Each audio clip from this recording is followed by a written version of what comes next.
বুঝছি গেল কই ফুচু, ওখানে বনু ঘুমাচ্ছে, বাবা ঘুমাচ্ছে, ফুচু এ ঘরে এসে কম্বল খুলে ঘুমাচ্ছে। বাবা বাবা, তো মহারানী।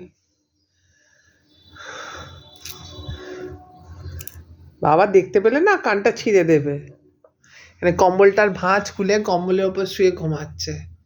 কেন, তুই তো বাবার কাছে গিয়ে শুতে পারতিস ওখানে কম্বলের ভেতর। কিরে, হ্যাঁ, পাড়রানি, বনু ওখানে ঘুমাচ্ছে, উনি এখানে একা একা বিছানায় অন্ধকারে এসে ঘুমাচ্ছে।